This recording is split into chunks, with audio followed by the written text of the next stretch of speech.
반갑습니다.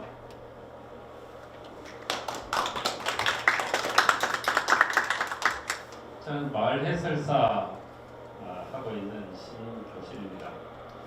실제로 저는 마을 해설사 하기 전에 우리가 보통 김해 사람들이 알고 있는 김해 포교단 연화사에서 합창을 하고 있습니다.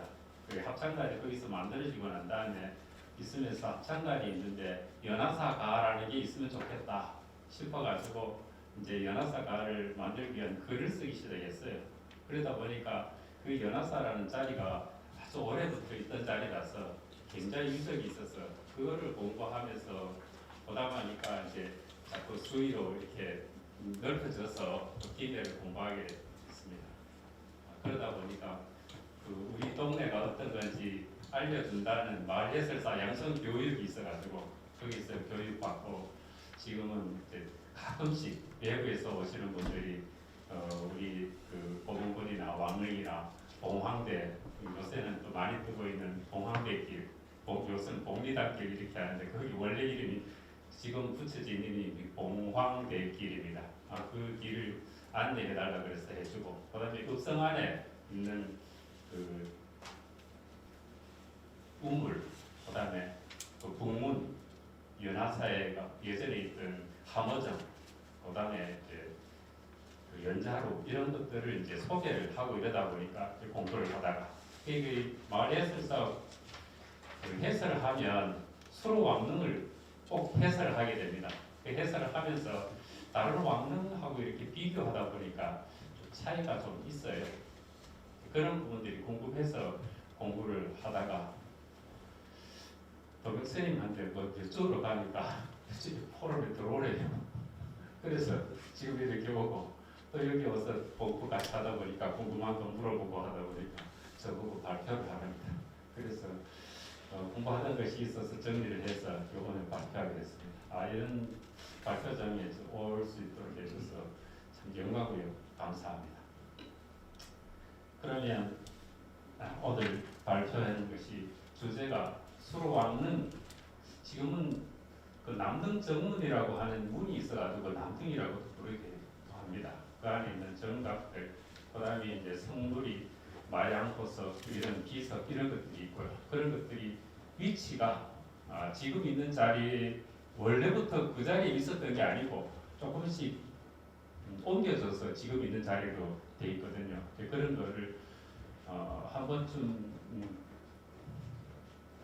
왜 옮겼을까 하는 건 궁금하긴 한데 그런 거는 잘 알기 어렵겠지만 이렇게 변천해 왔습니다 하는 것을 한번 공부해 보면 좋겠다 싶어서 준비했습니다.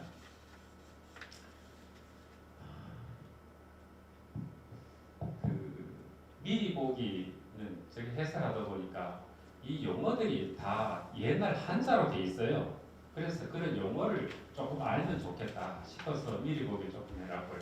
그 다음에 이제 왕릉이 가락국 시대부터 있는데 그 가락국 시대에 대해서 나와 있는 것이 가락국기가 거의 유일합니다. 그래서 가락국기에 대한 얘기 조금 하고 그 가락국기 안에는 그 수로 왕릉을 어떻게 표현했을까 하는 부분 하고 그 다음에 아까 말씀드렸듯이 남릉이라고 우리가 부르고 있고 거기에 기록되어 있는데 그 남릉이 왜 남릉이라고 했는지 정확하게 잘 모릅니다.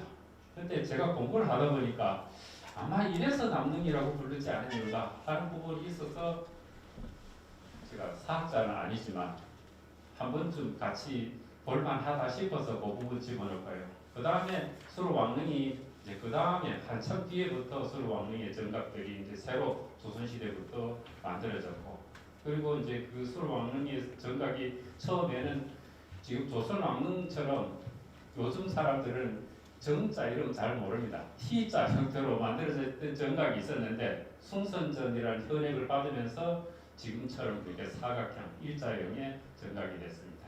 그리고 80년도 들어와가지고 지금의 형태로 성역 작업이 일어났거든요. 그 이후로 지금 모양을 띠고 있습니다.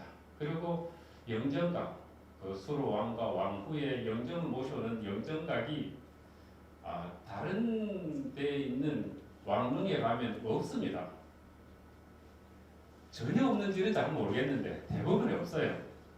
근데 우리 수로 왕릉에는 그게 있어서 예전에부터도 그런 것이 있었기 때문에 저렇게 했는지는 모르지만 하여튼 있어서 그 영정각에 대한 얘기 조금 하고 그 다음에 이제 성격 정비 후에 지금처럼 만들어져 있는데 가보신 분도 있고 안 가보신 분도 있겠지만 대충 이렇게 생겼습니다 하는 걸 이제 보여주는 걸 이렇게 하도록 하겠습니다. 조금 전에 했던 얘기가 그렇습니다. 죽음에 대한 그리고 죽어야 무덤에 들어가잖아요. 죽음에 대한 옛날에 천자 황제나 왕들 천자의 죽음은 붕이라고 하고 제후들은 후웅이라고 하고 대부는 졸이라고 하고 선비는 불로 서인들은 사라고 이렇게 옛날 책에는 그래 써져 있습니다. 근데 요즘은 이렇게 잘 안 부르죠. 그래도 이제 군주의 죽음은 승하라고 보통 하고 자신보다 높은 사람들을 서가라고 이렇게 표현한답니다. 그리고 불교의 스님들이 돌아가시면 입적이라고 하고 천주교에서는 선종, 개신교에서는 죽음을 소천 이렇게 표현하는데 가락국기에서 허황의 죽음은 부웅이라고 표현해놓고 수르왕의 죽음은 조락 이렇게 써져 있어요. 우리가 조락 이러면 뭔 말인지 잘 알 수 없는데 사전에 찾아보면 높으신 분들이 돌아가신 데 대한 그 높임말로 조락이라고 표현했다 이렇게 써져 있습니다. 그 다음에 이제 무덤이라는 걸 죽은 분을 묻어버리는 것, 묻어놓은 것 그렇게 해서 무덤이라고 한 것 같아요. 그 무덤도 누가 거기에 묻혀 있느냐에 따라서 이름을 이렇게 따로 부릅니다. 능은 왕이나 왕비 이런 분들이 무덤을 능이라고 그 다음에 있는 분들은 원이라 그러고 보통 사람들의 무덤은 묘라고 하고 그 다음에 이제 우리가 이 분은 어떤 데 가면 이렇게 묘 중에서 이렇게 불룩하게 이렇게 쌓아 넣어있는 이런 걸 이제 봉분 이렇게 표현하기도 합니다. 그래서 분이라고 하고 분 중에서 오래된 것을 고분이라고 그럽니다. 그리고 총이라는 거는 우리 김해에도 태총이 있습니다.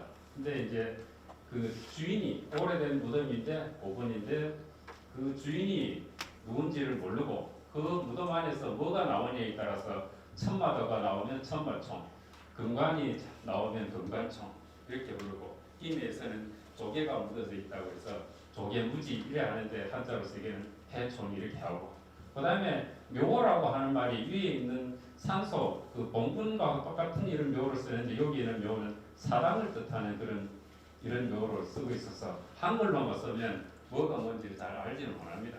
그래서 이런 말이 있다고.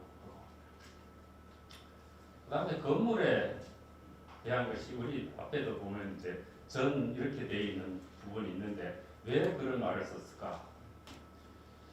찾아보니까 이런 게 있더라고요. 전하는 폐하라는 말도 따지고 보면 폐하라는 말도 따지고 보면 건축물이 층이다 이렇게 써놓고 구름보다 더 높은 하늘 위에서 내려와서 정전의 하림 하늘에서 천천히 내려와가지고 전에 임한 이런 분이라고 해서 전하라고 불렀다. 이 황제는 왕보다가 더 거창한 답도 위를 오르락 내리락 하였다. 황제는 아래쪽에서 쳐다보면은 궁전의 지붕커녕 돌계단만 보였다. 그래서 돌계단 폐자를 써서 폐하라고 불렀다. 누군가 그 요후에 장영훈이라는 분이 책을 이렇게 쓰면서 그렇게 기록돼서 그럴듯하다. 그리고 건물의 이름도 제일 뒤에 이제 전이라고 부른 건축물 중에서 가장 벽이 높은 건물을 전이라고 부르는데 궁궐의 왕이나 왕비, 어머니 이런 분들이 거처하는 곳. 그 다음에 이제 우리 궁궐에 가면 근정전이나 인정전 이렇게 하는 건물들이 왕이 거처하는 것이라고 전이라고 부르고 사찰에는 부처 혹은 보살을 모신 것 그래서 대웅전이나 국락전, 관음전 이렇게 하고 그 다음에 우리 가까이에 향교가 있습니다. 성균관에 또 있고 향교에도 있는데 거기 가면 공자 위패를 모신 사당을 대성전이라고 이렇게 부릅니다. 그래서 전자는 왕의 이름을 가지고 있는 것. 그래서 이제 공자도 대성, 지성, 문천왕 이렇게 왕으로 되어 있고요. 부처님도 의왕, 법왕 이렇게 불러요. 그리고 실질적인 왕인 분들이 계시는 곳이 정이라고 그러고 그 다음에는 이제 당, 그 다음에는 합, 그 다음에 각 이렇게 부르는데 제일 밑으로 서열은 전, 당, 합, 각, 재, 은, 뒤에 하자를 붙이면 우리 어쩌다 보면 합하 이런 말을 들어보잖아요. 그다음에 각하 이런 말을 들어보잖아요. 이런 것들이 전하, 합하, 각하 이렇게로 그 건물 이름에서 따온 그 명칭이라고 이렇게 볼 수 있습니다. 그다음에 왕의 장례 절차, 왕의 장례 절차. 왕의 죽음을 승하라고 하는데 승하는 일반적인 죽음과서 다른데 승하와 동시에 왕권 이동이 시작되기 때문에 이때 하자가 발생하였을 경우에는 국가가 혼돈에 빠진다. 그래서 승하 직전에 국가 비상사태를 선포했는데 이것이 계령이라 한다. 계령이 발동되면 병조는 군사를 동원해서 왕궁을 겹겹이 에워싸고 군사들에게 에워싸인 왕궁에서는 승하 절차가 진행되고 왕의 시선을 보관하는 빈전이 설치됩니다. 이 빈전의 설치는 유기외법에 따라서 예조본 단서가 맞고 새로운 왕이 등극하면 조정 대신은 종묘의 묘호를 올리고 이 묘호는 이성계가 승하하자 종묘에 보할 묘 아까 묘하는 그 사당이라는 묘자 그 묘호는 태조라고 명했고 다른 분들은 정조, 태종, 세조 이렇게 묘호를 이제 붙입니다. 그리고 묘호와 함께 작동되는 것을 능호라고 하는데 이건 능에다가 이름을 붙이네. 앞에는 묘호, 그다음에 능호. 능호는 태조 이성계는 건원릉이라고 해서 지금 경교대감 있잖아요, 그죠? 이 건원이라고 능호를 이렇게 붙여서 하고 이렇게 붙였어. 그다음에 이제 가락국기에 대해서 우리는 가야에 대한 글이 가락국기에 대한 것이 이제 거의 전부에 가까우니까 가락국기에 대해서 조금만 살펴보고 넘어가겠습니다. 가락국기는 편찬이 대강연간 그래가지고 1075년에서 84년 이렇게 보면 1045년 이때 편찬은 삼국사기보다는 대략 70년 정도 앞서고 기록으로 전적으로 가야를 중심으로 사료로서는 우리나라의 유일한 문헌이다라고 이렇게 하고 비록 가야가 망한 지 500년이 지난 11세기 후반에서야 편찬되었지만 가락국기가 삼국지, 일본 서기 등과 함께 가야서 연구의 기본 사료를 주제하는 것 같다.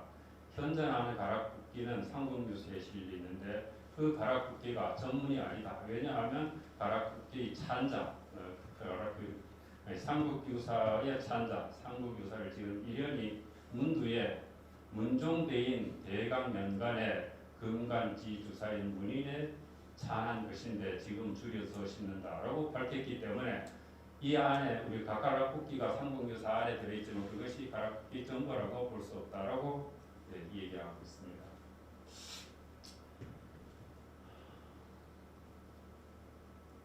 그 가락국기에 대한 얘기를 이제 조금 더 하는 편찬 시기가 그 안에 가락국기 안에 금상이 이 나라를 다스린 지 31년이 되는 태강 2년이라는 구절을 근거를 해봤을 때 1070년으로 의견이 모아진다고. 그래서 삼국사기가 1145년에 편찬되었음을 고려하면 삼국유사에 수록된 가락국기는 비유 번역이 그대로 아니라도 삼국사기보다는 훨씬 오래된 그런 사서라고 우리가 볼 수 있습니다.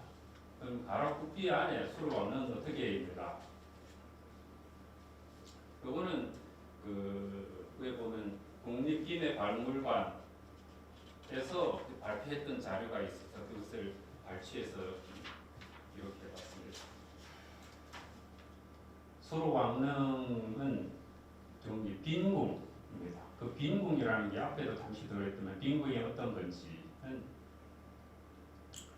영제 중평 6년 3월 1일에 황후가 돌아가시니 오는 전부 가락국기에 들어있는 내용입니다. 돌아가시니 그래서 돌아가신 걸 붕이라고 했고요. 나이가 157세였다. 나라 사람들이 땅이 무너진 것처럼 곤붕 이 황후가 돌아가신 것은 땅이 꺼진 것처럼, 우리가 하늘이 무너진 게 아니고 땅이 꺼진 것처럼 탄식하고 부지공의 동쪽 언덕에 장사 지냈다. 그리고 왕이 늘 호라비의 외로움을 읊조리면서 몹시 슬퍼하며 탄식하다가 왕후가 돌아가신 지 10년이 되는 헌재 이반 4년 3월 23일에 돌아가시니 해서 그는 조락이라고 했고, 나이가 158세였다. 나라 안의 사람들은 천지, 이제 부모를 얘기한대요. 이 천지라고 하는 부모를 잃은 듯 슬퍼하며 울부짖으니 황후가 돌아가신 날보다도 훨씬 심했다. 마침내 궁궐의 동북쪽, 여기에서 궁궐은 우리가 봉황대를 얘기해요. 봉황대 동북쪽에서 오면 지금 수로왕릉이 있는 그 자리가 됩니다. 거기에 평지에다가 빈궁을 세웠는데 높이가 1장, 둘레가 300보였다. 여기에 왕을 장사 지내고 수릉왕묘라고 이름하였다. 그래서 여기에는 우리가 보통 수로왕묘 이런데 수릉왕묘 이렇게 표현했습니다. 빈궁은 사전적으로 보면 붕흥한 임금의 관을 장송, 즉 장지로 보낼 때까지 안치하는 건물을 뜻한다.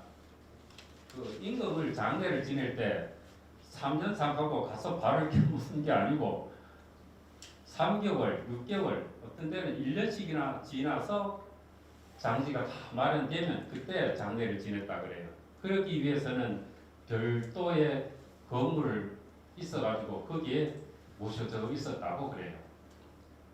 그래, 빈궁도 수도왕의 빈전으로 해석하는 것이 합리적일 것이다. 수로왕이 죽자 궁궐 동북쪽 높이 일장인 빈궁을 세워서, 그래서 여기 이분은 이 일장하는 것이 분묘가 높이가 1.1장이라고 안 보고 빈궁의 높이를 1장이라고 그래서 세워서 수로왕의 시신을 임시로 안차했다가 인근에 수로왕을 장사 지낸 후에 능력을 둘레가 300보 정도인 공간으로 조성한 것으로 이해한다고 이랬는데, 제가 볼 때도 어쩌면 그러지 않았을까 이렇게 봅니다. 그래서 이게 그렇지 않았고요.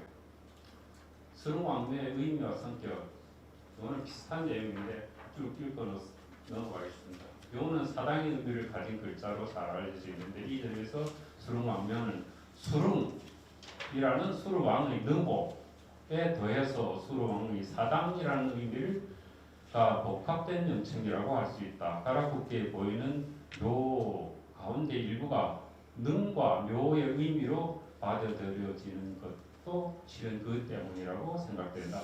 이처럼 수로왕묘가 수로왕의 능과 사당을 포함한 복합적인 개념을 가졌다는 것은 능과 사당이 별도의 공간이 아니라 동일한 공간 내에 자리한 가능성을 떠올리게 한다.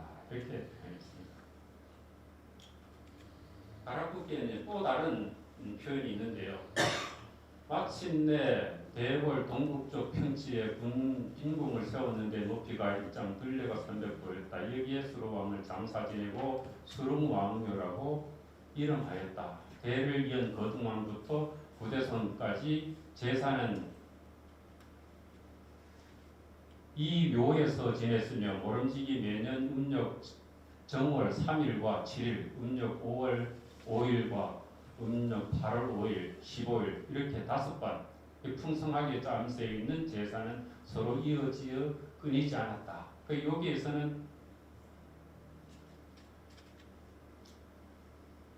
있고, 다음에 또 시 보면 거등왕이 즉위한 기묘년에 편방, 그 앞에는 이제 빈궁이라고 했는데 이것은 편방을 설치한 아래로 구형왕 말기에까지 303년 동안 묘에 제사 지내는 것은 오랫동안 어긴 적이 없었으나 구형왕이 왕위를 잃고 나라를 떠나서 용력 원년에 이르기까지 60년 사이에는 이 묘에 제사하는 것이 간혹 빠뜨리기도 하였다.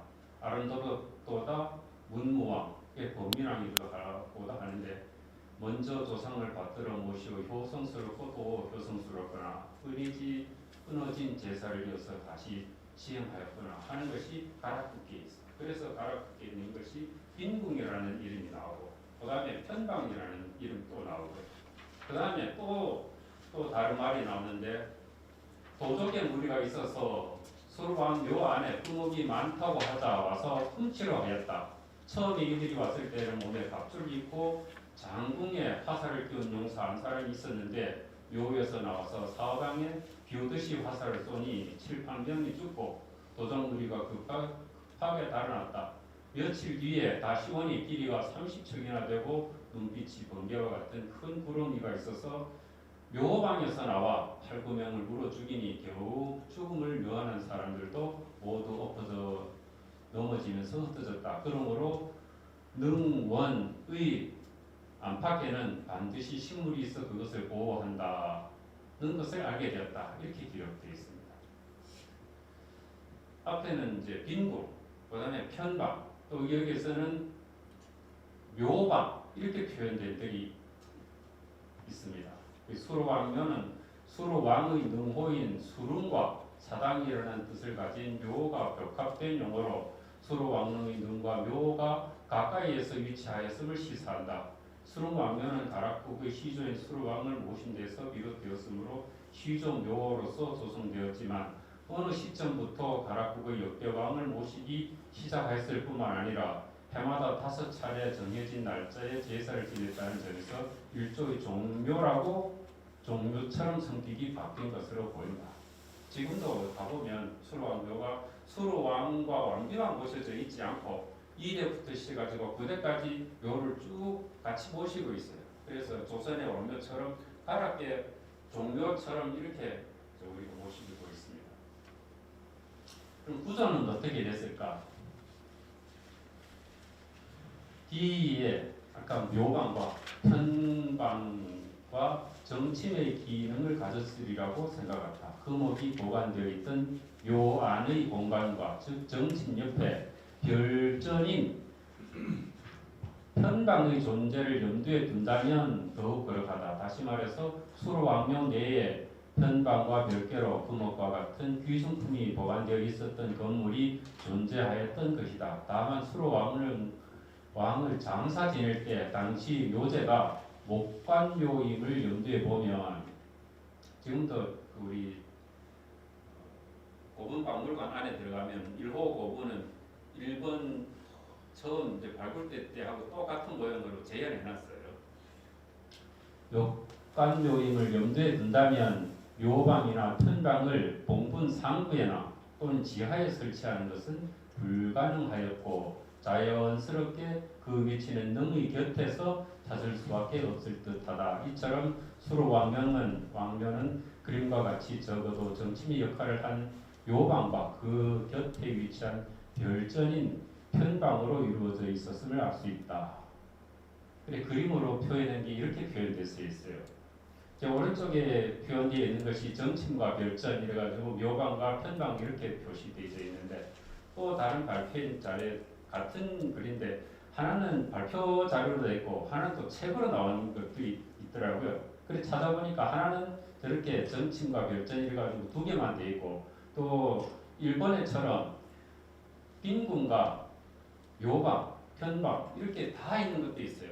근데 그때 당시에 이렇게 표현했어요. 그분이 표현해 놓기로 빈궁을 처음에 지어서 그 다음 왕 계속 그 왕들의 제사를 그 장례를 지기 전에 건물이 살아있는 상태로 그 건물을 계속 사용해서 빈궁으로 사용해서 그때 당시에 3가지 건물이 동시에 존재했을 수도 있겠다 이렇게 표현해왔습니다.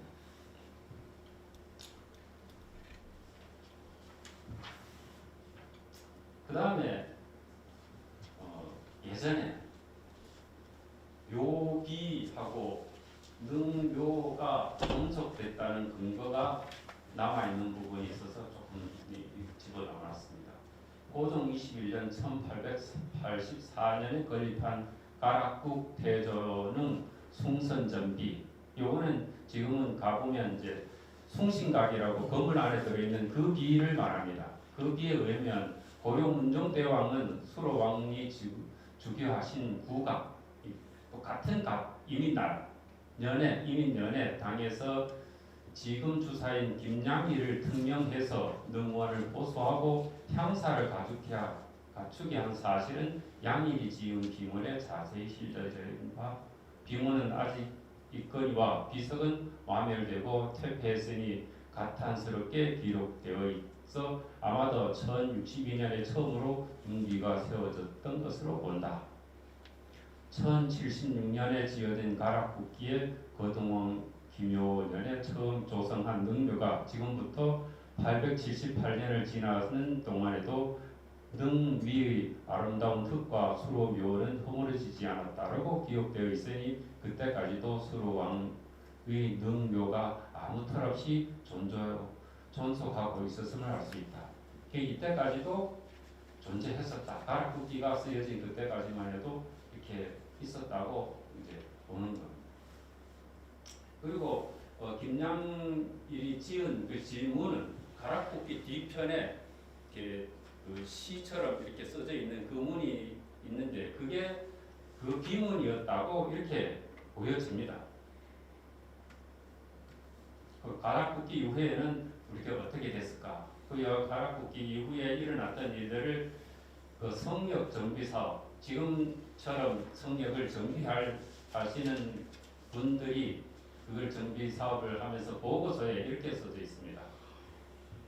가락국이 신라에 병합되고 다시 고려가 신라를 이어받고 조선이 들어서기까지 시조왕의 능은 수로묘로서 이루어져서 부로들이에 의해서 향화가 받들어졌으나 왕릉 정각으로서의 모습을 되찾기 시작한 것은 시조대왕 궁호 이후 1500년 가락국이 멸망하니 1100년이 지난 1698년 김해부사 허재가 왕릉 앞에 정자각을 세우면서부터라고 할 수 있다. 정자각이 들어서기 전에는 수로왕릉에는 능문, 요즘은 신문이라고 그러는데 능문이 만들어지고 그때 김해부사 호동익이 건립했는데 그때 그러고 회로당, 지금은 회로당이라는 현판은 건물 안에 있고 밖에는 숭제라고 이렇게 붙어져 있습니다. 숭제 등이 있었으나 전각의 모축을 갖춘 것은 정자각이 세워진 숙정 때였다. 그 이후 1878년 조선 고종 15년에 숭선전이라는 편액을 받아 이때까지 여러 차례 중건 보수 단청 기와이기 등을 거쳐왔으나 정자각의 모습을 지니고 있지 못한 것은 아쉽다. 예, 서로 그 정비 사업을 하신 분들이 이전에는 이렇게 있었으나 정자각이 없고 지금 숭선전이 된 것은 좀 아쉽다고 이렇게 발표해놨습니다.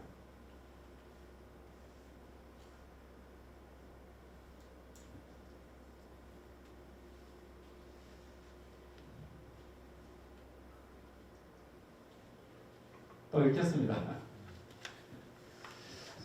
조선 왕조 수로 왕릉의 관리는 어떻게 해왔을까?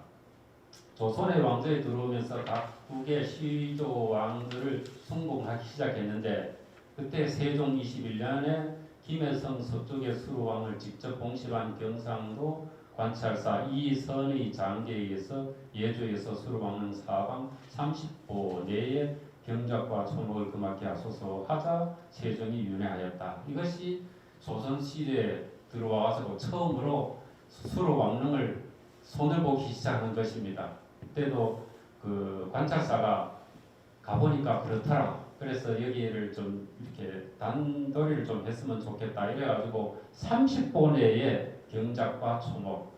여기에서 초목은 그 소 키우고 말 키우고 하는 걸 초목이라고 했다 그래요. 거기서 농사 짓고 초목하는 것을 금화라고 했고 그 이후에 1448년 세종 28년에 수로왕을 삥 둘러서 백보 되는 곳에 도를 세워서 이 수로왕 지역이다라고 표시하라고 한 것이 그때부터 수로왕 지역이 사방 백보 지역입니다. 그래서 그림을 그렇게 보면 지금 점자로 이렇게 쭉 해놓은 것이 지금 현재 수로왕릉 능력의 표시가 이렇게 좀 되어져 있는데 사방 백보 하면 왼쪽이 수로왕릉 중심으로 해서 조금 크고 오른쪽이 조금 작습니다. 그 작은 것은 오른쪽이 김해 읍성이 있기 때문에 또 오른쪽이 조금 좁습니다. 그것을 나중에 다시 한번 설명드리겠습니다.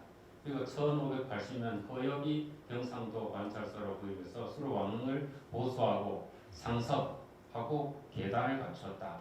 그리고 1552년에 임진왜란이 있었을 때는 외병들이 만행으로 왕릉과 후릉이 도굴됐는데 이것을 후손인 허경윤이라는 분이 장정 100여 명을 모집해서 와서 왕의 유해를 수습하고 다시 봉하고 새로 봉군을 지었다. 이렇게 되었고요. 이후에 안찰사에게 글을 올려가지고 안찰사가 조정에 아리어서 마침내 조정에서 왕릉을 다시 손질했다.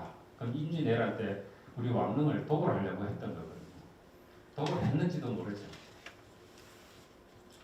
그리고 선조 25년에는 김혜숙님이 함락된 향청, 향당, 이던 수로왕, 회로당이 소실이 돼가지고 그 서엽실에만 남게 됐는데 이 회로당의 현판을 서엽실에서 달고 그 전에부터 계속 해오던 수로왕릉의 향사를 이 회로당에서 부로들이 계속해서 제를 지냈다라고 하는 것이 이 회로당입니다. 이 회로당은 지금으로 보면 향교 앞에 취정제라고 하는 건물이 있습니다. 취정제라고 하는 건물인데 거기에 아마도 회로당이 있었다 이렇게 봅니다. 1062년에 선조가 난리를 겪은 뒤에 부서지고 허물어진 것을 보수하고 남북군들과 목동을 금지하라고 정교를 내립니다. 그 후에도 왕들이 계속해서 그렇게 그냥 그 안에 저 목동 그 나무하고 뭐 소 키우고 농사 짓고 그런 것만 하지 말라고 이렇게 쭉 내려오는데 여기에서 능호에 대해서 그 한 번쯤 궁금했던 것이라 공유하고 싶어서 이렇게 공유해왔습니다. 그 능호가 남능이라고 쓰인 것은 동국여지승남, 원래 동국여지승남은 없고 지금 나온 거는 신편 동국여지승남 하는 책이 남아 있습니다. 거기에 보면 여기에 보면 가야 시조 수로 왕흉 돌아가시자 장, 성, 북쪽 실제로 여기서는 서라고 붙인 것이 북쪽이 아니고 김해 읍성의 서쪽이라서 여기 가로해서 했습니다. 여기 그 다음에 남능, 방, 삼십경 이렇게 문구가 나옵니다. 그리고 이걸 전체를 해석하면 수로왕릉 김해부 서쪽 300부에 있다. 해마다 봄, 가을에 부중 부로들이 모여서 제사를 신설한다. 한 헌재 건한 4년에 가야 시조 수로왕께서 후흥하시니 성 북쪽 서쪽에 장사 지내고 능 옆에 밭 30경에 수곡을 바쳐서 봄, 가을 제사에 충당하다. 이렇게 해석을 했었어요. 숭선전사에 지금 숭선전사에. 그리고 여기에는 남능이라는 납능 이런 글자가 붙어져 있는데 실제로 남능이라는 말이 없어요.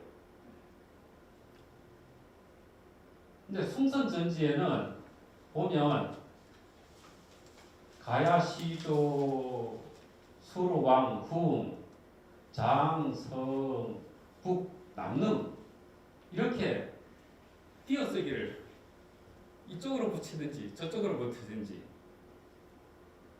이렇게 해서 여기서 능자를 하나 더 붙여가지고 방 30경 이렇게 써놓으셨어요. 그걸 해석하면 김해부의 서쪽 삼덕포 거리 있다. 매년 봄, 가을에 김해부에 사는 부로들이 함께 모여서 잘 제사를 지낸다. 후한에 헌재 건한 4년에 가야 시조 수왕이 돌아가시니 성 북쪽의 남능에 장사 지내다. 이 앞에는 남능이라는 말이 있어도 남능이라 안 하고 했는데 여기는 남능에 장사 지내다. 그리고 능자를 하나 더 붙여가지고 능 옆에 땅 30경으로서 봄, 가을에 제사의 비용을 충당하다. 이렇게 써져 있어요. 그러니까 앞에 거는 지금의 말은 이거는 숭선전지고 이거는 숭선전사. 숭선전사가 좀 더 최근에 편찬되어 나온 책입니다. 여기에는 남능이라는 말이 있어도 실제로 해석된 부분에는 남능이라는 게 표현이 안 돼 있어요. 그렇게 띄어쓰기를 해놓으니까 헷갈렸는데 그 어느 게 맞는지는 모르지만 이 김해 문화원에서 이 나온 책 고문은 김해 사료집이라고 하는 책을 보니까 이렇게 띄어쓰기 없이 그냥 쫙 써놔져 있어요. 예, 헌재 건한 사년 가야 시조 수로왕 풍장 성북 남능 왕 30격이 충 춘추제사 집이 이렇게 쭉 해놨어요. 그러니까 이 글을 가지고 어디를 잘라서 띄어써서 읽느냐에 따라서 남능이라는 말이 나올 수도 있겠다. 이렇게 본 거예요, 제가. 이걸 그냥 또 이분이 또 해석해놓은 거 보면 수로왕릉은 부의 서쪽 300호에 있는데 매년 봄, 가을에 부 중에 부로들이 함께 제사를 차린다. 한이 건한 4년 수로왕이 훈가하니 성 북쪽에 안장하다. 남능이다. 그러니까 이게 장 이래놓고 성 북쪽에 장사 지내다. 남능이다. 이렇게 이제 띄워서 버린 거죠. 그리고 그 곁에 농지 30경으로서 봄, 가을에 제사 비용을 충당하다. 이렇게 세 개를 이렇게 비교해 보니까 아마 이 남능이라는 말이 만들어지지 않았나. 제가 이렇게 본 거예요. 학자들이 또 다시 연구하시겠죠. 앞에 자료를 볼 때 아마도 남능이라는 단어는 동교지 성남조를 읽고 번역하고 옮기는 과정에서 오류로 발생한 단어라고 볼 수 있겠다. 근데 이것이 동교지 성남에만 있는 게 아니고 가락국기에 있어요. 가락국기에는 남능 방 30경이라는 말이 각구의 가락국기에서 가락국기를 읽고 이렇게 따왔다면 그러면 가락국기에 보면 신라 제30번째 왕 범민왕 그런 대목에 이렇게 썼어요. 인유사 이렇게 쭉 이렇게 써져 있어요. 그 해석하는 것이 보면 사자를 그 여기도 보면은 여기는 납치, 근묘, 상상정 30병. 그럼 요 말이 아까와는 남릉 주변의 땅 30병 그 말하고 이 말하고 비슷해요. 납치, 근묘. 요건 묘를 능으로 바꾸면 능 주위에 있는 땅 30병 이렇게 된 것과 같아서 해석하면 사설을 가야의 예태에 파견해서 수왕묘 근방에 상상전 30병을 바쳐서 제사를 봉공할 토지로 삼고 이것을 왕위전이라 이러면서 본토에 부속시켰다. 이렇게 숭선전사는 표현되어 있습니다. 그럼 숭선전사 말고 다른 거는 뭐라고 표현했나 하면 우리가 알고 있는 이 이병도라고 하는 분이 표현한 거는 아마도 여기가 이렇게 비어 있었나 봐요. 이렇게. 그분이 쓴 이게 삼국 유사 책을 보면 이렇게 비어 있어요. 아까에는 다른 글자가 써져 있는데 이거는 근묘 상상전 30경 이렇게 되어 있어요. 그래서 이분은 그냥 해석하기를 이에 사자를 고호에 보내서 사당 가까운 상상전 30경을 공명의 자로하여 왕위전이라 이름하고 본토에 붙이니 이렇게 그냥 해석해 놓으셨어요. 그래서 그 앞에 있는 거하고 볼 때 제가 대조해 보면 이 나비라는 그 글자가 주어서 또는 합쳐서 이렇게 표현되어 있는데 왕 입장에서 능 제사를 지내는 사람들한테 주체자한테 땅을 30경을 줘서 거기서 나오는 수곡을 가지고 제사를 지내라 이렇게 했는데 실제로 그게 어쩌다 보니까 그 남능이라는 말이 별도로 된 단어가 되어버린 게 아닌가. 제가 이렇게 재밌는 거 발견했습니다. 이게 맞는지 아닌지는 모르겠지만 그런 게 있어가지고 남능이라는 말이 오류로 번역의 오류로 어쩌면 됐는지는 모르겠다. 그래 봤습니다. 이때부터 이제 수로 왕릉에 이제 정각이 만들어지기 시작하는데 1641년 능이 이제 담장이 세워집니다. 담장이 인조 19년에 신사년에 도임한 기회보사 허동립이 수로 왕과 허능 그 두 개 푸릉 두 개 양릉에 담장을 건조하고 라고 나와 있습니다. 그때 당시 제각의 뒤편에 토담을 건축하고 토담의 서쪽에 신문 한 칸을 세웠다. 이렇게 그러니까 김해포사 허동립이라는 분이 자꾸 거기에 그 농사 짓는 사람들이 와서 나무도 하고 그다음에 그 소도 먹이고 이러니까 능무에 소가 막 올라가기도 하잖아요. 그래서 토담을 짓고 거기다 조그마한 신문을 세웠다. 이렇게 한 것이 수로 왕릉의 건물, 구조물로는 새로 지어기는 처음이 이렇게 된 거예요. 제가 이렇게 표현했습니다. 이 앞에 그 비하고 그게 계절석이라고 능과 이 바깥하고 차이되는 그 계단을 이렇게 설치한 게 있고 지금 이렇게 토담을 하고 남쪽, 이 서쪽 편 남쪽 방향에다가 문을 이렇게 설치했다. 이것이 지금 남아 있는 것이 제주도에는 많이 남아 있습니다. 이런 것이 그 제주도에는 말이 많다 보니까 제주도에 말이 사도를 막 다니잖아요. 그러니까 그 묘를 보호하기 위해서 묘뺑 돌아서 돌로 담을 쌓은 게 많이 있습니다. 네, 이 육지에는 그런 게 없겠죠. 아마 그것처럼 그때 당시에 말들을 풀어서 먹이니까 말들이 능에 올라가지 못하도록 이렇게 토담을 쌓고 문을 조그맣게 만들었다고 이렇게 표현되어 있습니다.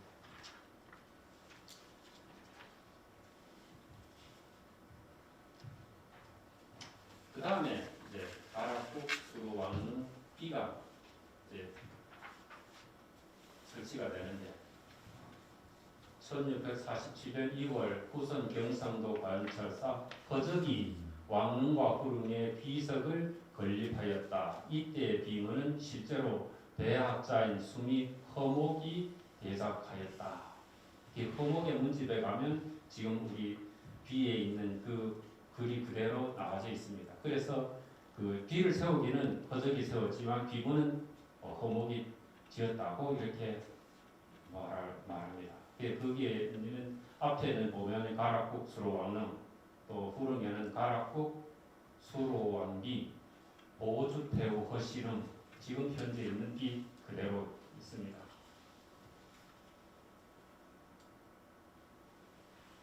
그리고 여기 보면 이제 뭐가 있는가 하면 계절과 상석을 다 신설하고 준소에 안치한 바는 전일의 진생석이 있었다. 이 진생석이 지금의 진생석이 그 향교에다가 가보면 향교 홍살문 지나가 보면은 그 명륜당 그 계단 올리기 전에 밖에 보면 돌판을 이렇게 사각형으로 이렇게 내놓은 것이 있습니다. 거기에 보면 그 수로왕릉에도 새로 세워져 있는데 그 돌판을 이름을 붙이기를 성생 이렇게 되어 있습니다. 그러니까 왕의 제사에 진생하기 위한 희생물을 살펴보는 곳. 그러니까 진생물을 그 수로왕릉 제사진에 가보면 우리처럼 고기를 조금만 떼가서 내는 게 아니라 돼지고기 한 마리를 산 건 아니죠. 죽었는데 그 익히지 않은 생을 제사를 지냅니다. 그 희생물을 살펴보는 곳 그런 곳이 아마 진생석이라고 해서 나와요. 그 지금도 그 수로왕릉에 가보면 성생석이라고 있습니다. 그때 그런 게 있었다 그러는데 준소에 안치하였다 이렇게 되겠습니다. 준소는 거기 제가 그 수로왕릉에 가서 물어봤습니다. 이건 어디를 얘기하는가 하는 겁니까? 그러니까 이 준이 그 술을 보관해 놓는 것 이렇게 얘기한답니다. 그러니까 아마 음식을 준비하는 것 그것을 얘기하는 것 같아요. 그것에다가 이렇게 진생석이 있었다고 이렇게 보였습니다. 그리고 그 후에 정자각이 만들어졌는데요. 1698년에 김해부사 허재가 제각 정자각을 4칸, 앞으로 보면 쭉 3칸하고 뒤에 이제 준 사준들이 수를 따르고 하던 이런 부분들이 한 칸이 있습니다. 거기에 그렇게 해서 4칸입니다. 그러니까 건립하고 동시에 왕릉과 왕비릉의 신문을 배축하고 위토탑 80마지기를 마련해서 왕릉을 위하여 쓰도록 헌납하였다. 그리고 제11 4칸 또 사주, 그러니까 여기 사주는 이제 주사, 이 주사는 이 주자가 부엌이라는 주자입니다. 그래서 지금은 이제 전사청이라고 이렇게 표현되어 있는데 음식을 마련하는 곳, 이렇게 제실과 4칸의 주사를 이렇게 마련했다. 이렇게 되어 있었습니다. 아마 이때도 아마 홍살문을 해놓지 않았을까. 저희 조선 왕릉에 들어가면 제일 먼저 홍살문이 있고 그 안에 이제 전자각이 있고 왕릉의 비각이나 이런 것들이 있는데 그때도 홍살문을 그때 설치 않았을까 그렇게 봅니다. 근데 이게 홍살문이 그렇게 중요하지 않으니까 홍살문이 설치했다고 이렇게 표현이 안 되어 있어요. 이거는 조선 왕릉이라서 조금 비교해 볼 수 있겠다 싶어서 해놨습니다. 오른 왼쪽 그리는 거는 국제오래, 설해, 길래, 단묘의 도설, 산능 이렇게 되어 있습니다. 국제오래가 5가지 예를 얘기하는데 흉내, 길래, 내비를 맞는 빈내, 그다음에 군사들의 그걸 받는 분례 이런 것이 이제 5가지 있는데 그 중에 제사 지내는 부분을 길례라고 표현하고요. 그 길례에 대한 것을 산능, 능에 대한 것을 그림을 그리는 것이 국조월에는 조선 왕조에서는 이렇게 정자각을 이렇게 하도록 하고 그 다음에 왼쪽에 신주 이게 이제 아까 말했던 주사처럼 이제 부엌 역할을 하는 그런 곳입니다. 이렇게 하고 이걸 중심으로 해가지고 전 왕릉 전체를 보면 이게 봉분이 있고 지금 우리 수로 왕릉면 보면 이 양석양, 석호 이런 분들이 바깥쪽에 나와 있거든요. 근데 서로 조선 왕릉에 보면 안쪽에서 왕릉을 보호하기 위해서 바깥을 이렇게 내다보고 있습니다. 그런 부분이 있고 그 다음에 이제 이게 앞에는 상석이라고 부르는데 지금은 이 제사를 제각에서 지내기 때문에 이것을 상석이라 안 부르고 번석이라고 이렇게 부르고요. 이 번석은 보통 혼이 저녁에 달빛 구경하기 위해서 밖에 나왔을 때 놀 수 있는 자리 이렇게 얘기합니다. 그럴 때 밖에 나왔을 때 깜깜하다고 앞에 장명등을 이렇게 등을 이렇게 세워주고 그리고 양쪽에 망주석이 있고 무인석하고 이렇게 신도 정작을 이렇게 해놓는 것이 조선 왕릉의 구도입니다. 이런 것이 김해 왕릉하고 좀 달라서 제가 궁금해서 찾아보기 시작했습니다. 이 조선 김해 왕릉은 처음에 정자각을 썼을 때 아까 앞에 편에서 표현한 대로 하면 뺑 돌아서 담장을 하고 여기에 남쪽 서쪽 편에다가 신문을 하고 그 앞에다가 이게 정각을 하고 이게 주사하고 이게 제시를 이렇게 보시고 요 앞쪽에 이렇게 홍살문을 했지 않았을까 이렇게 표현해봤습니다. 그리고 그 후에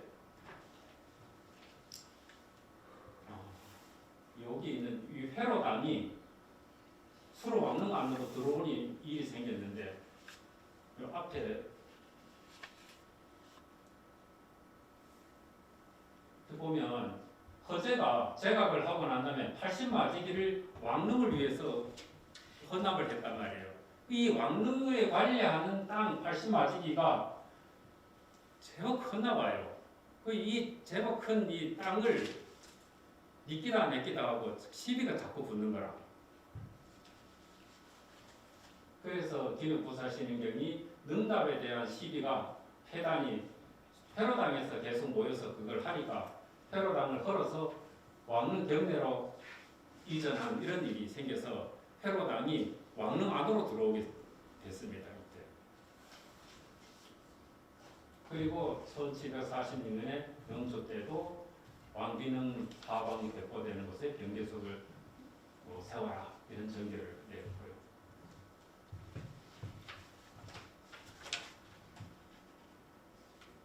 정조 때부터 이 수로 왕릉에 관련된 것이 굉장히 많이 일어납니다. 그 정조 아버지 되는 분이 사도세자 그분이 능을 화성에다가 능을 만들고 육릉이라고 그 육릉으로 능에 왔다 갔다 행차한 일이 많았다고 그래요. 그래서 그분이 이제 효자라고 그렇게 하는데 그래서 그랬는가 전국에 있는 아마 이 능들을 조사를 해라 그랬었나 봐요. 그래서 김해 부사가 보고한 것이 있어서 잠시 보여드리겠습니다. 이 왕릉이 부성 서쪽에 있는데 후릉 부성이 북쪽에 있고 양릉의 거리는 수리 정도 되고 병인원에 수기한 양릉의 각 사방 백포의 돌을 세워서 경계를 세웠으며 심은 나무는 잘 자라고 있습니다. 이렇게 해놓고 후릉에는 네 표가 동서남북 네 표가 다 구비했으나 왕릉은 부성의 능이 80보 되는 지점에 있음으로 해서 동쪽에 도석은 세울 수가 없었으며 이 아까 이렇게 그림 그렸을 때 보면 능 저쪽에 서쪽에는 100보 되는 지점에까지 도석이 세울 수 있는데 이 동쪽에는 능이 읍성이 있어가지고 그냥 80보 정도 되는 데라서 그래서 세우지 못했습니다 하는 글이 여기에 나옵니다. 그리고 제각은 신주 있고 제실이 있고 회로당이 앞에서 옮겨놔서 회로당이 같이 있는 이런 형태가 되었습니다. 그때도 보니까 왕릉 앞에 있는 비석이 가락국 수로왕 이렇게 새겨져 있었고 왕호릉 앞에서는 가락국 수로왕이 보주태국시라고 이렇게 새겨져 있었다고 1792년 그때가 정조 16년 때 되는데 이때 김희명이라고 하는 분이 근데 수성 승선 전사에도 김희명이라는 분이 어떤 분인지 자세히 표현이 안 돼 있어요. 그분이 임금이 가마가 외고를 행차했을 때 상언과 격쟁이 있었다고 그래요. 조선시대 때 많이 했다 그래요. 이때 상언은 글을 아는 사람은 임금이 행차하는 가마 앞에 엎드려가지고 글을 써가지고 상소를 했고 글을 모르는 사람들은 북이나 꽹과리 북을 이렇게 그렇게 소리를 울리면서 자기의 억울함을 호소했다 그럽니다. 그것이 상언과 격쟁이라고 그러는데 이때 당시에 김희명이라는 분이 어가 앞에서 상언을 함으로 인해서 수로왕릉이 춘추 시향 제절이 상정하고 정교가 내리고 또 매년 수로왕의 춘추 대제를 축을 내려서 조선왕국의 명의로서 축을 고하기 시작했다. 이렇게 표현됐습니다. 이 김희경이라는 분이 했던 것을 뒤에 가서 한번 보여드리겠습니다. 이때 향과 태백은 예주에서 내려보내고 나머지 53종은 기회부에서 마련하였고 이때 종중에서 제각과 신주 이런 것을 보수하고 향대청 그 향과 축책을 내려보내니까 향을 어디 모시는 곳이 있어야 되잖아요. 그래서 향대청을 능 앞에다가 2층 3칸을 해서 2층에다가 향을 모셨다고 그래요. 그리고 이 서재도 걸리겠다고. 김인영이 올린 내용이 잠깐 보여드리면 유학 신 김인영이 국왕의 수레 앞에 올린 말씀 내용에 이르기를 우와 같이 상가 개청하옴은 신등의 시조에 가락국 수로왕의 경상도 김해구 성밖에 소재하옵니다. 이에 감히 만번의 죽음을 무릅쓰고 상감님 앞에 호사하오니 상가 빌건대 천재의 꿈으로서 어여삐 살피 써서 특히 이 애조를 합니다. 해영으로 하고는 능투이 및 표소 안에 결복을 시정하고 잘 살펴달라고. 그리고 아까 얘기했던 80두락이 그 능답에 대한 시비가 많았는데 그런 걸 좀 억울한 걸 좀 밝혀주십시오 하는 내용이 그려져 있는 상소로 인해서 그 수로 왕릉이 계속 이렇게 변천해 가기 시작합니다.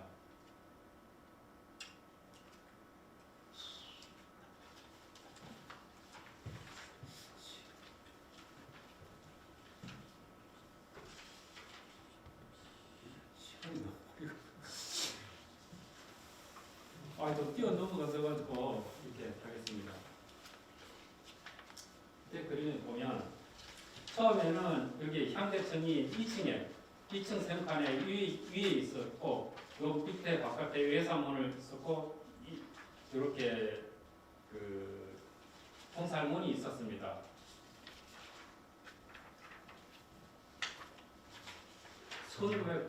1794년에 하마비를 지금 그때 당시에는 김해토지개량조합 지금은 한국농어촌공사 양산지사라는 것이 남쪽으로 1, 2쯤 되는 곳에 있었답니다. 근데 지금은 이제 수로왕 박강문, 숭하문 오른쪽에 가면 하마비가 있습니다. 도시가 발전해 가면서 하마비가 있을 때가 아니라고 이래서 수로왕으로 옮겨왔겠지요. 네, 그런 하마비를 세운 적이 있고 이 하마비가 지금 있는 지도를 대충 해서 그러니까 요 바깥이 이렇게 있는 것이 그때 내 급성 모양이고 요 정도 되는 곳이 지금 양산 농어촌 공사 되는 곳이 이렇게 멀리서부터 시작해서 왕릉에서 올 때 하면은 말에서 내려서 걸어왔다 이렇게 표현해 볼 수 있는 거죠.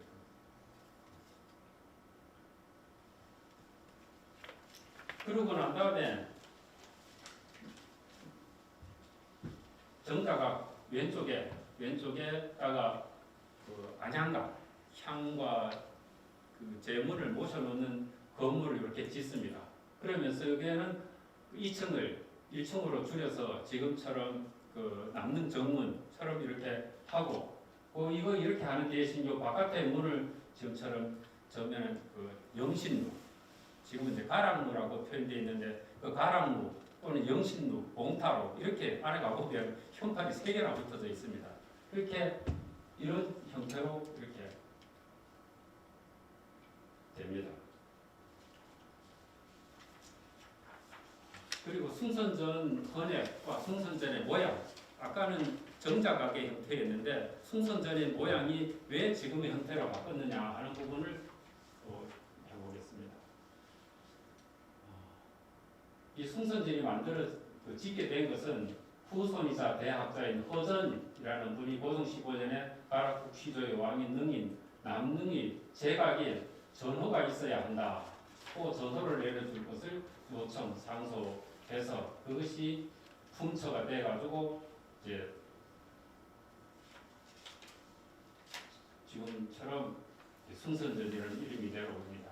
이번에 수로왕의 전호는 지금까지 정해주지 못하다가 중신이 상소를 하여서 마침내 요당에서 다시 아래라는 명령이 있었으니 참으로 전하의 덕이 빛나게 되었습니다.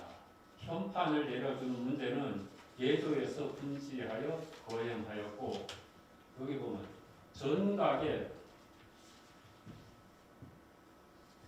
전각에 짓는 일은 늦출 수 없으니 숭덕전을 경호년에 개건할 때의 규례대로 시행하고 이렇게 표현되어 있어요. 그러니까 숭선전 전각을 어떤 모양으로 짓느냐 숭덕전의 모양대로 지어라 이렇게 표현된 거예요.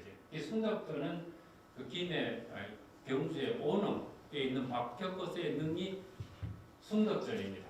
그것처럼 해야 하고 이렇게 내려오고 그 전각 세 칸을 만들고 그 단청하고 난 다음에 직지학인 민영육의 글씨로 현판을 달았다. 그것이 숭선전이 이런 형태로 달아졌다는 거고 그럼 숭덕전의 모양은 어떻게 생겼느냐 하면 그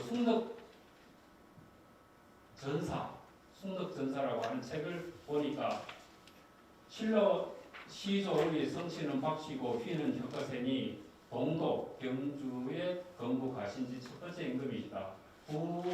남쪽 오리 되는 곳에 오릉이 있으니 곧 최백을 모신 곳이다. 이 사적은 동명시에 실려 있다. 능의 동편에 사당을 세워서 매년 봄과 가을에 향축을 올려 국왕의 이름으로 제향을 올리는데 실로 우리 영조 11년부터 시작된 일이니 여기에 보면 이렇게 돼 있어요. 전우와 이 뭐 전각이나 전우제 똑같은 표현인데 전우와 동제서제, 동서제와 안팎의 신문, 제도, 제기, 보계, 빈두 이런 것은 대략 문묘를 본뜨고 이렇게 되어 있어요. 그러니 숭덕전의 전각은 문묘를 본뜨고 이렇게 표현된 거예요.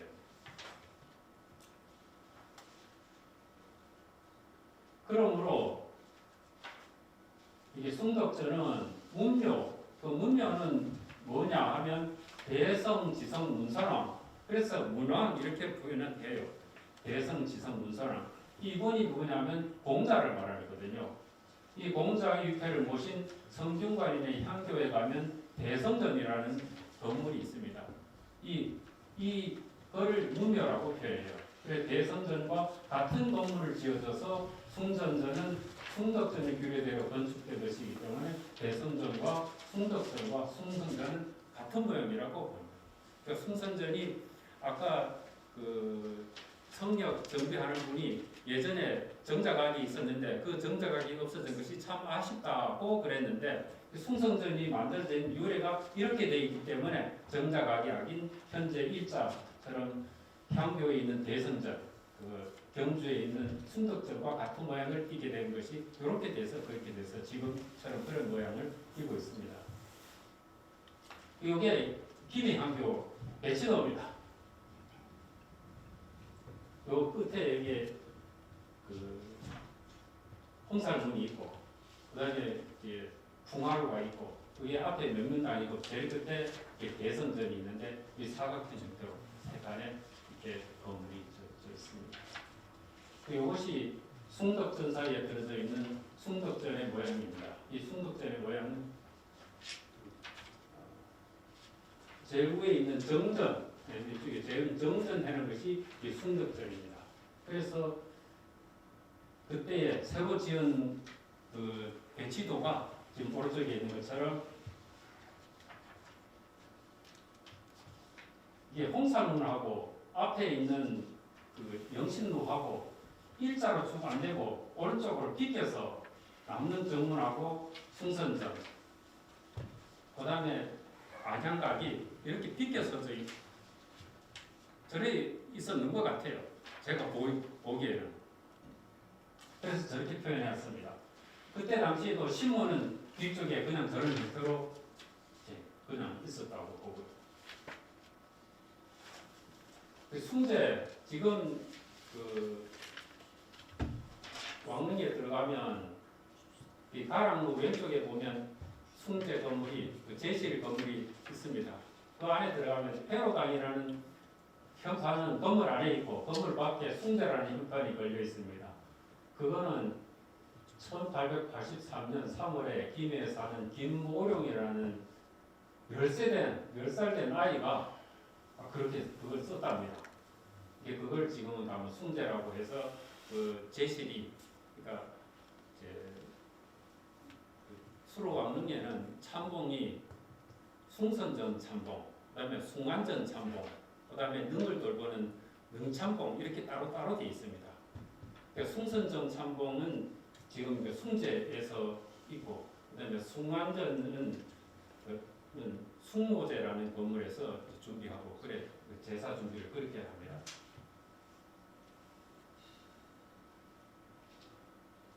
숭선전지는 1884년에 허전이라는 분이 글을 쓰고, 그래서 지금도 숭신각 안에 있습니다.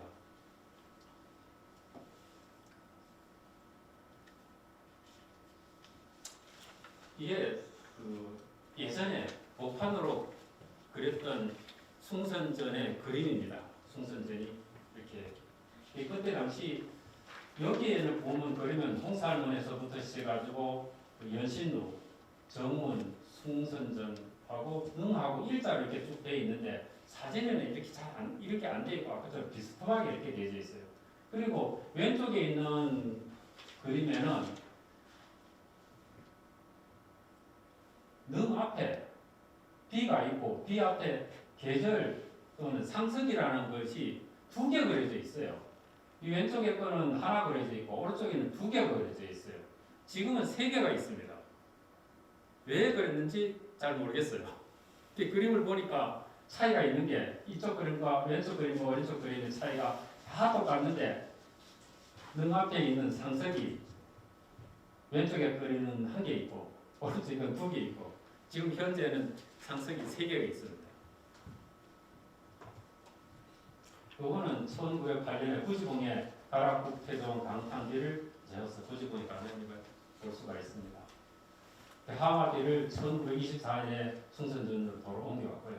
그 다음에 1925년에 가락 왕릉 정무 표석을 세웁니다. 이 표석은 부산에 사는 김성학 그 참봉입니다. 그 참봉의 부인이 일승박 씨가 폐물을 모아서 300원을 건성해서 가락문 앞에서부터 시작해가지고 홍성물 앞까지 도로를 개설하고 그 도로를 가락 왕릉 정로라고 이렇게 표석을 세웠습니다. 왼쪽 그림이 1950년도에 이몽식이라고 하는 분이 아마 6.25 때 내려와가지고 그 서울에 사는 분이 6.25 때 내려와서 수로왕릉을 둘러보면서 사진을 찍었던 모양입니다. 이렇게 가락 왕릉 정로라는 표시가 있고 그 표시가 왼쪽 그림처럼 왼쪽 그림 김해 문화원에서 따온 사진입니다. 여기 보면은 홍살문 옆에 저 가락 왕릉 정로라는 표석이 있습니다. 이 가락 루 앞에서부터 시작해가지고 쭉 홍살문 앞에까지 도로를 새로 개설하면서 저 표석을 세웠다고 합니다. 그 표석이 지금 여기에 있습니다. 서산동 27-30 그리고 보통 옛날부터 있는 동신약국 그 골목 옆에 보면 저렇게 되어 있습니다. 아 저게 가서 사진 찍을 때 이렇게 청소하고 막 그랬습니다.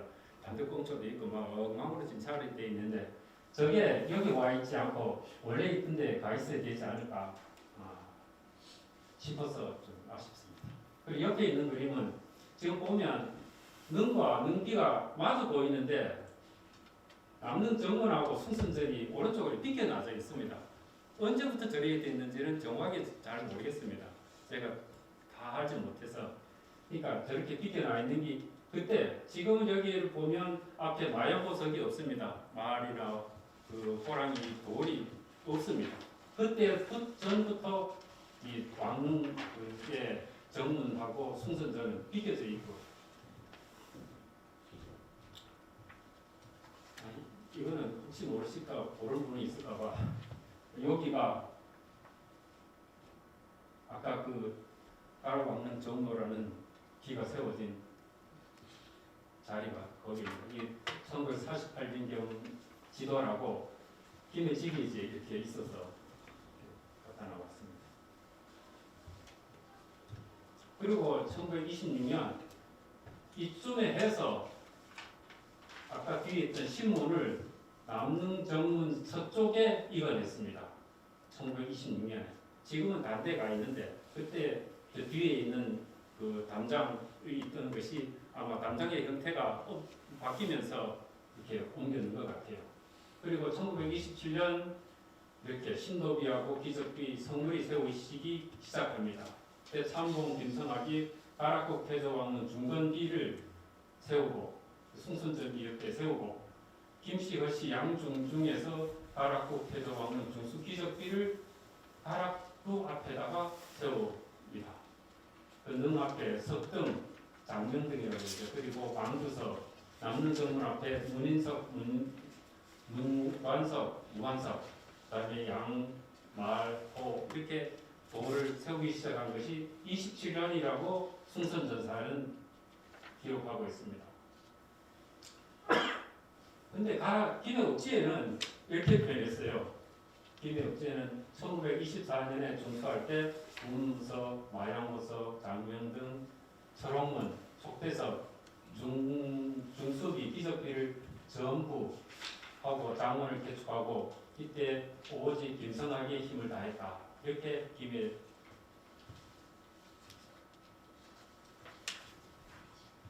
표현했는데 이 분을 기리기 위한 그 비가 나중에 세워집니다. 그렇게 해서 세워진 그림이 이렇게 왼쪽에 있는 것처럼 이렇게 제가 다른 데 있는 그림을 이제 짜집기 해서 이렇게 만들어 놓은 겁니다. 여기 보면 망주석이 양쪽에 있고 요 가운데 장면등이 있고 쭉 내려와서 신문 아래로 이렇게 양쪽에 마야홍석이 있고 문인석이 앞에 있고 무인석이 뒤에 있는 이런 형태의 그림이 되는데 요 옆에 있는 그림이 1954년, 52년 그쯤에서 수로왕릉에서 수로왕릉과 구릉, 그 다음에 그 김해읍성 이런 데 대한 그림 안내지가 하나 만들어진 것이 전에 김해의 어제와 오늘 이런 그래서 저지할 때 가서 사진 찍어서 짜집기하는 겁니다. 이것이 보면 옆에 있는 그림과 거의 같이 앞에 홍살문이 있고 그 요 앞에 김성학 기념비 하는 것이 이 가랑목 앞에 이렇게 있었습니다. 지금은 안쪽에 들어가 있지만 이렇게 있고 그 다음에 지금은 가랑목이지만 연신루 하고 문인석, 마야호석 쭉 있고 신문이 있고 그 다음에 이렇게 장면등을 이렇게 그려놨어요.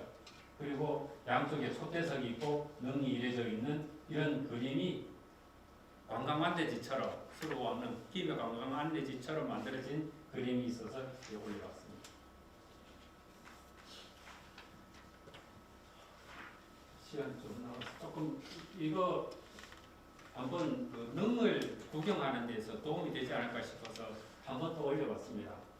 난간석 앞에 석양 이자와 석양 사이에 석호는 동서쪽에 각각 한자, 북쪽에 이자씩 담장을 향해서 배치하고 아까 조선왕릉 볼 때 담장 안쪽에 능과 담장 사이에 동물들을 배치했는데 바깥쪽을 보도록 이렇게 배치하고 그때 배치했는데 석호는 능을 수호하는 수호신의 의미를 지내고 양은 사악한 것을 기하고 죽은 이의 명복을 기원하는 의미로 담고 있고 장대석은 그 능하고 앞에 자디밭하고 사이에 그 층을 주기 위해서 그 계단을 이렇게 놓은 것이 있는데 그 장대석 제1단에는 능상 정면에는 정방형의 석상 또는 이제 혼유석 근데 석상을 두고 좌우에 망주석을 세웠다.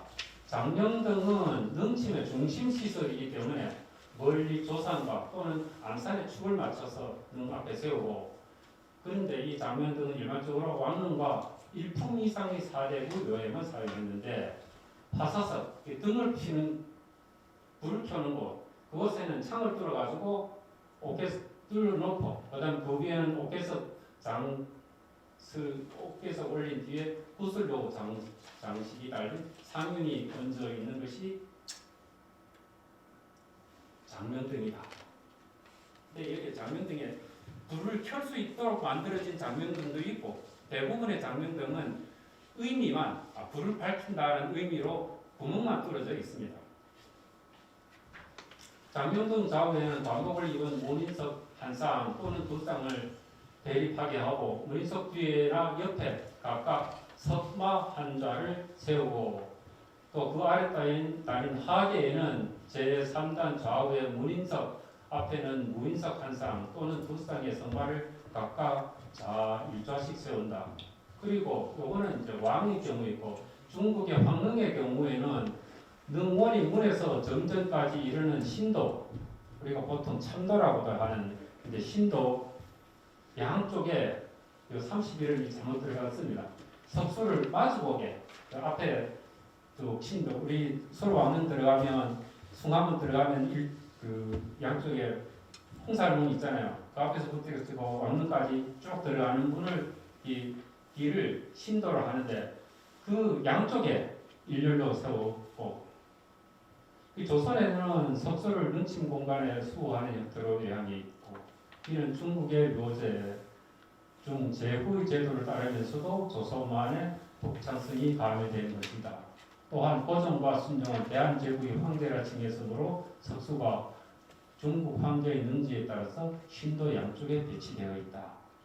우리가 왕릉을 구경하면서 이해하는 데 조금 도움이 됐으면 싶어서 넣어놨습니다. 이걸 읽어보면서 김해의 수로왕릉은 저것하고 좀 다르네.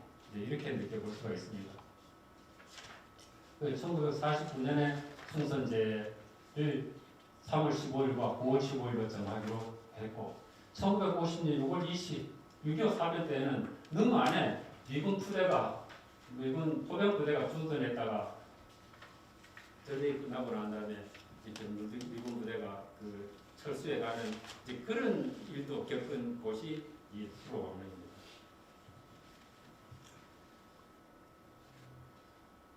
그리고 1980년 그때부터 시작해가지고 능력을 정비를 하기 시작합니다. 이게 굉장히 여러 부분에서 정비를 하면서 나라에서도 돈을 또 시에서도 돈을 벌고 종중에서도 돈을 내서 그 정비를 하기 시작합니다. 이때 1963년 1월 21일 수로왕릉은 사적 73호로 정해지고 수로왕비릉은 사적 74호로 지정돼서 지금도 가보면 수로왕릉 입구 왼쪽에 보면 돌로 표속이 사적 제47호 이렇게 적어져 있습니다.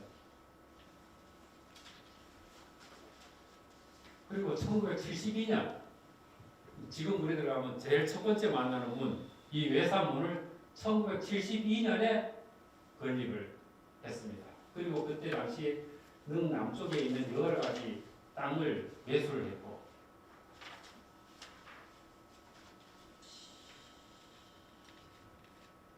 79년, 80년 사이도 정화 작업이 계속 됐습니다. 그래서 그 지금처럼 바뀌기 전에 모양이 이렇게 이제 그 1984년도에는 부산의 부산대학교 박물관에서 한번 조사한 적이 있는데 그때도 지금 옆에 있는 것처럼 그런 형태로 이렇게 되어 있었다고 이렇게 기록하고 있습니다. 그때 당시 1980년대 그때쯤 해서 찍어진 사진이 이렇게 기회시청, 기회의 어제와 오늘 하는 사진에 보면 바깥에 있는 이 지금 마약 무석이 이렇게 그려져 있고 신문이 이렇게 있고 안양각이 이쪽에 있고 또 밖에 있던 비들이 이쪽에 그 김성학 참봉의 비도 그쪽으로 안쪽에 담장 안으로 옮겨진 이런 상태가 그때 상태의 모습이라고 볼 수 있습니다. 그때 84년도에 부산대학교 박물관에서 그림을 그리기를 이렇게 아까 그런 것처럼 그렇게 했고요. 그리고 안양강 북쪽에다가 숭모대를 처음에 지었습니다. 근데 지금은 숭모대를 지금 앞쪽으로 옮기고 그 자리에다가 숭안전을 지어져 있죠. 요거 한 가지 또 하겠습니다. 남는 정문의 신호 이거는 허명철 지금 건강병원 원장 되신 그분이 쓴 책이 옛날에 쓴 책이 있는데 거기 보면 이렇게 되어 있습니다.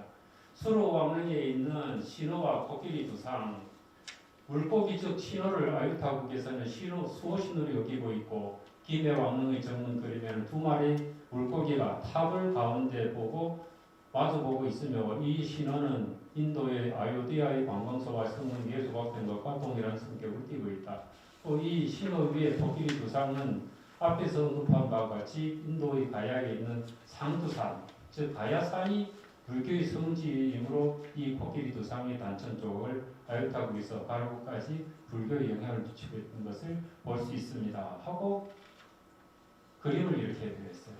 요 왼쪽에 있는 이 그림이 허명철 씨가 쓴 그 책에 나와 있는 그림입니다. 사진이죠. 사진. 이 사진이 칼로로 하면 오른쪽에 있는 사진하고 같습니다. 이 왼쪽 밑에 있는 사진하고도 모양이 똑같아요. 여기서 볼 것 같으면 위에 눈, 이렇게, 코, 이 양쪽에 이렇게 있는 것이 귀. 이렇게 보면 이 코끼리라는 것을 금방 알아챌 수가 있어요. 그리고 밑에 있는 신화상은 지금에 있는 이 오른쪽 밑에 있는 이 그림은 지금 현재는 이런 형태의 그림을 단층이 그려져 있어요. 여기 이렇게 파여져 있는 부분은 조각돼서 파여져 있습니다. 여기 이 부분은 안 파여져 있어요. 그래서 단성하시는 분이 왜 그랬는지 잘 모르겠어요. 그때 당시에 보면 이 부리부리한 눈을 가진 코끼리, 딱 보면 바로 알 수 있는 코끼리 두상과 신어상이었는데 지금은 뭔지 잘 알 수 없는 이런 좀 이상한 그림을 가진 이런 것이 현재도 그 수로 남는 정문 위에 그려져 있습니다. 좀 아쉽습니다. 도로 원래대로 이렇게 그려야 되지 않을까 싶기도 합니다. 그리고 88년 순성전 이전하고 제기보도하고 숭모선도 제자리에 가고 그 자리에 숭안전이 이제 하게 됩니다. 그럼 왜 그렇게 했느냐 하는 것을 보고서에 보면 능력에 필요한 신문이나 문무석 등이 있으나 정각이 능 앞에 있어서 안양각, 전사청 등 정각들이 능을 중심으로 볼 때 막 섞여져 있어가지고 정연하지 못하다. 그다음에 장동하지 못하다. 그다음에 그 앞에 숭선전이 능 바로 앞에 있다 보니까 너무 좁다. 그리고 그 앞에 초입에 주택이 불량한 주택이 있으니까 보기도 싫었다. 환경이 안 좋았다. 그다음에 가락국의 대성동이나 양동리에서 고분을 발굴했을 때 거기에서 나오는 것들이 많은데 그것을 전시해서 놓을 만한 박물관이 없다. 그래서 성역을 새로 이제 그 성역화 작업을 하기 시작했다고 그럽니다. 그러면 이제 어떻게 했느냐 하는 부분은 이제 정각은 정각대로 모으고 이렇게 그때 당시에 이렇게 하겠습니다 하고 그림을 그리는 게 이겁니다. 그때 당시에 왼쪽에 있는 것이 그때 당시의 그림입니다. 여기에 지금의 숭제입니다. 그 회로당하고 같이 뜬 제각이 요렇게 아까 보면 사진이 이렇게 마양 호석이 입고 있는 요 옆에 있는데 이 부분을 오른쪽에 보면 지금 현재처럼 요쪽으로 이렇게 자리를 옮기겠다. 그리고 그 앞에 있는 숭선전을 왼쪽에 이렇게 옮기고 그다음에 숭안전을 저렇게 지어가지고 팔대왕 팔왕을 모시고 제를 지냈으면 좋겠다 하고 이렇게 옮기고요. 그때 홍산문도 이 안쪽에 있던 거를 홍산문도 이 바깥에 옮기기로 계획을 했어요. 근데 아직은 홍산문은 그 중간쯤에 있습니다. 그리고 수로왕릉에 가면 영정각이 있습니다. 이 영정각은 뜬금없이 툭 나온 게 아니고 예전부터 수로왕과 왕후의 영정을 모시고 있었기 때문에 그랬는가 봐요. 그것이 임강사지 김에 옥집은 임강사에 대해 나오는데 임강사는 옛날에 태상사라고 그랬고 거기에 왕과 왕후의 영정을 봉안했던 적이 있었다. 이렇게 얘기하고 그 다음에 지금도 보면 성조암이 있습니다. 그 성조암은 사방동 쪽으로 가다 보면 거기에 성조암이 있었는데 그 성조암에 수로왕과 왕후의 영정을 봉안하고 있었는데 임진왜란때 불이 탔다 그래요. 그리고 그 영정을 산꼭대기에 있는 해운사로 옮겼는데 지금도 가보면 해운사에 가면 그 수로왕과 왕비의 영정을 모시고 있습니다. 그 전각이 대왕전이라고 이렇게 형판이 있습니다. 그래서 아마도 그 수로왕과 왕후의 영정을 모시고 싶어서 영정각을 만들고 거기다 했는가 싶습니다. 영정 그 성역 후에 바뀐 부분을 이렇게 좀 적어봤습니다. 바꾼 거 제일 먼저 숭선전 숭화문 입구 우측의 비석을 숭모전 앞으로 옮겨서 비석이 쭉 나열되어 있습니다. 그 다음에 후릉에는 석탑이 있었는데 그 보호각을 세우고 거기 마양호석 이런 것들이 가랑루하고 남릉 사이에 있던 것을 능 앞쪽으로 옮겼고 장명등은 능 앞에 있었는데 숭정각 앞으로 옮겼고 이 성생대를 전에는 없었는 것 같아요. 근데 설치하고 왕주석은 있었는데 어디 가버렸어요. 지금 없어요. 그 다음에 혼유석은 아까 그림처럼 2개 있는데 지금도 가보면 2개는 시커멓게 오래된 것 같고 왼쪽 끝에 있는 거는 1개가 깨끗한 게 하나 더 있습니다. 그래서 하나 더 만들어 놓은 것 같아요. 이유는 모르겠지만. 그 다음에 중수비, 기적비를 중간 신도비 옆으로 옮기고, 그 신문은 남릉, 응침하고 숭전전 사이로 지금 옮겨져 있습니다. 예전에는 이 앞에서부터 시작해서 문을 다 열면 숭화로에서 문을 보면 남릉까지 볼 수가 있는데 지금은 담장이 쳐져가지고 옆으로 들어가야 되고 신문은 숭전전과 응침 사이에 옮겨져 있습니다. 그리고 이 김성아, 김용정, 김용찬 이런 분들의 영세기념비는 숭호제 앞으로 옮겨놨습니다. 그래 가야의물관이 생겨지고 그 다음에 이제 이 새로 능력 사업을 하신 분들이 다 집어난 다음에 그 중수비를 세웠습니다. 그리고 이거는 조사를 제가 다 못해봤는데요. 예전에 구지공 위에 성물들이 많이 있었습니다. 그랬는데 그 성물들을 다 문화재 관리국에서 이거 문화재로서 여기 위치하면 안 되겠다 싶어서 다 없앴다 그럽니다. 그 중에 육난석 하나만 서로 왕릉 남측 연못 옆에 갖다 놨습니다. 가서 지금 볼 수 있습니다. 예, 아까 보신 장명등이 숭전각 앞에 있고요. 이게 영세기념비인데 제일 오른쪽에 있는 것이 김성학 영세기념비입니다.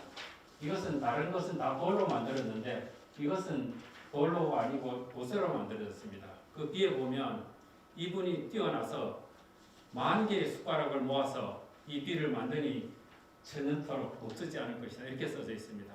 그러니까 이 정중에서 이분이 그 마양 보석도 설치하고 그다음에 그 정각도 그 보수하고 중수하고 단청하고 이렇게 많은 돈을 들였기 때문에 김씨, 허씨, 양종 중에서 숟가락을 모아가지고 거기는 10,000개라고 표현했습니다만 그 숟가락을 모아서 이렇게 비를 세워준 겁니다.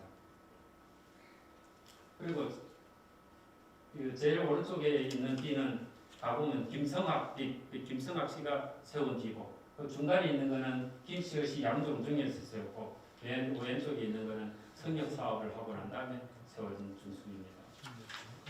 그리고 이게 남는 정문 앞에 가면 자세히 안 보고 지나가면 그냥 걸림돌처럼 보이는데 이게 성생제, 제사를 지낼 때 희생물을 살펴보는 곳입니다. 제가 하면서 임금 그 가마 앞에 엎드려가지고 소를 지내는 이런 분들 또 그분들이 그 제사를 지내는 그 80주락의 제사를 가지고 유지하기 위해서 굉장히 힘쓰는 것들 이런 거 봤을 때참 경이롭고 아까 말했듯이 망주시, 장면등, 홍살문, 다락방문 등 이런 토속들이 제자리를 찾아갔으면 좋겠고 코끼리 두상에 있는 단청 이런 것들도 좀 제자리를 좀 찾아갔으면 좋겠다 싶습니다.